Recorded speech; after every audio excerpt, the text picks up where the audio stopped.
수필 찬송가 338장 최진욱. 오늘 가슴 뭉클한 영상 메시지를 받았다. 세상에서 가장 비극적인 해난사고 중에서도 도저히 지워지지 않는 영국 초호화 유람선인 타이타닉호의 비극적인 침몰 당시의 영상이다.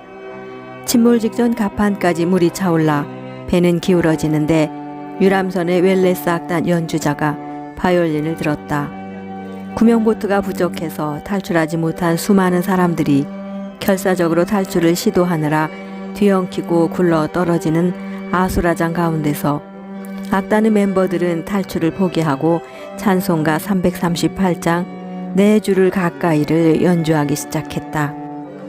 혼비백산한 승객들은 순간 멈칫했고 탈출구를 찾아 헤매던 악단의 멤버들도 제각기 악기를 들고 연주에 동참했다. 마치 소명의식을 가진 듯했고 천국 환송식 같은 실로 장엄한 장면을 연출했다. 갈 길을 잃은 나그네가 한 가닥 천국의 소망을 가질 수 있지 않았을까. 나도 그 영화를 보았다.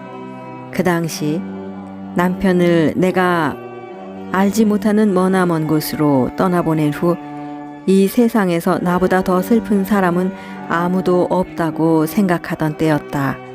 내 아들도 자기를 이 세상에서 가장 사랑해주던 아버지와 이별하여 슬픔 가운데 경황이 없었을 때였는데 가까이에 있는 극장에서 상영 중인 타이타닉 영화표를 사온 것이다. 왜 하필 그 영화였을까? 나는 캄캄한 극장 안에서 내내 남몰래 울기만 했던 생각이 난다. 십자가 짐 같은 고통이 바로 내 심경이 아니었을까? 죽느냐 사느냐의 갈림길, 그 아비규환 속에서 흘러나온 338장의 찬송 연주곡을 들으며 나의 슬픔도 조금은 위로를 받았다. 그 찬송가의 노랫말은 영국의 최고의 유명 여배우가 자기가 폐결핵으로 고통을 받을 때 창세기 28장을 읽었는데 여행에 지친 야곱이 돌베개를 베고 자다가 주님의 음성을 듣고 주님을 위한 돌제단을 쌓는 장면을 생각하며 이 찬송시를 썼다고 한다. 가장 행복한 정점에서 추락하는 아픔 속에서 이처럼 아름다운 찬송가가 탄생했고 초호화 유람선이 침몰하기 직전까지 이 곡이 웰레스 악단에 의해 연주가 계속되었다니. 그 연주야말로 최상의 엄숙하고 절박한 연주가 아니었을까. 이 세상에 그 무엇도 줄 수 없는 평안을 주었고 치유를 경험하였으며 잊지 못할 감동이었다고 생존자들이 증언했다. 내 일생 소원이 늘 찬송하면서 주께 더 가까이 가기 원한다는. 나의 시아버님은 80년대 초에 미국으로 이민을 떠나셨다. 먼저 미국에 가서 터전을 닦은 큰딸이 부모님과 형제들을 모두 초청했다. 아버님은 부유한 미국 세계의 메트로폴리스인 뉴욕에서도 서울 변두리 후생주택에서 살던 때와 다름없이 여전히 부지런하고 검소하셨고 늘 솔선수범하는 모습을 보이셨다. 심성이 강직하시고 신앙심도 깊은 아버님은 뉴욕의 산정현 교회를 개척하셨다.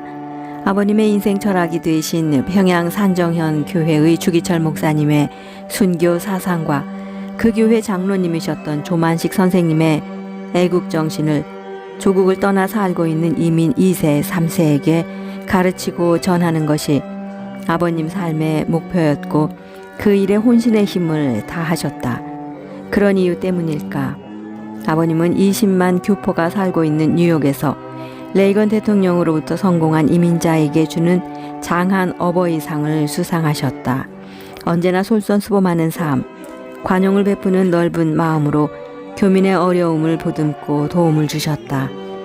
몇 달 후 이 소식은 한국에도 전해졌고 KBS의 초청으로 아버님은 한국을 방문하셨다. 1시간 분량의 인간 만세라는 라디오 프로그램 출연하셔서 열 식구가 피난을 내려오며 겪은 파란만장했던 과정을 솔직하게 증언하셨다. 아버님 삶의 스승 되신 두 분을 만난 이야기, 평양 산정연교회 주기철 목사님의 순교 사상과 특별히 조만식 선생님의 가르침 중에 민족의 자주 독립은 경제 자립의 첫 번의 요건이고 그렇지 않으면 노예나 다름없다는 가르침을 따라 아버님은 만주에 양말 공장을 세우고 여러 가지 생활 필수품들을 생산하셔서 많은 돈도 버셨다. 자식들이 장씨 개명을 안 한 것도 조국을 버릴 수 없다는 신념에서였다.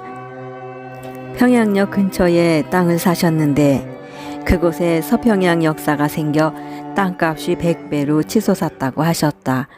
사회자가 그 땅을 어떻게 하셨느냐고 물었을 때 김일성에게 소작 주고 왔는데 아직까지 소작료는 한 푼도 못 받으셨다고 위트 있게 답변을 하시기도 했다.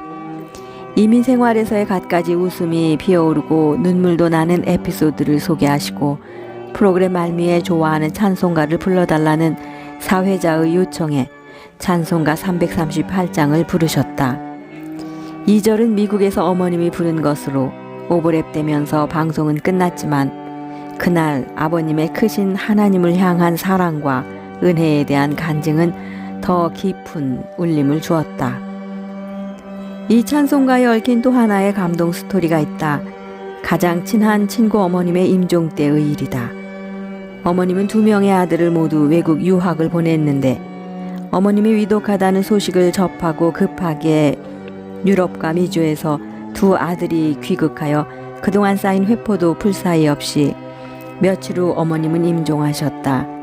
임종하던 날 새벽에 남편이 임종을 지키기 위해 그 자리에서 갔었다. 그곳에서 목격한 장면을 남편은 인간이 맞이할 수 있는 가장 숭고하고 아름다운 임종으로 기억하고 있었다. 가장 추한 장면은 부모 장례도 치르기 전에 재산 싸움하는 모습이며 그런 장면도 많이 보았는데 그 임종은 정말 감동적인 모습이었다고 했다. 몇십 년을 유럽에서 활동하면서 세계적으로 명성을 얻은 아들이 어머님의 임종의 자리에서 찬송가 338장을 4절까지 불렀다고 한다. 본래 그분의 열렬한 팬이었던 남편은 그날의 일을 영원히 잊지 못한다고 했다. 그 후 그 아들도 KBS에 출연하여 몇 곡의 유명한 오페라 아리아를 불렀으나 마지막 곡은 역시 찬송가 338장이었다. 왜 그 찬송가였을까? 소련의 왕궁에서 노래할 때 창문에 금이 갔다는 그 가창력 그대로 어머니 임종시에 전국 환송 찬양을 불렀던 그 심경은 어땠을까? 찬송가 338장은 지금도 가장 많이 애창되는 찬송이고 초보 교인들도 이 곡은 다 알고 있지만 나에게는 각별해서 들을 때마다 가슴을 후벼 파는 감동이 있다. 뜨겁게 올라오는 뭉클한 그리움 때문일까? 아쉬움 때문일까? 아마도 이 곡만 들어도 저절로 흘러내리는 눈물 때문인 듯 하다.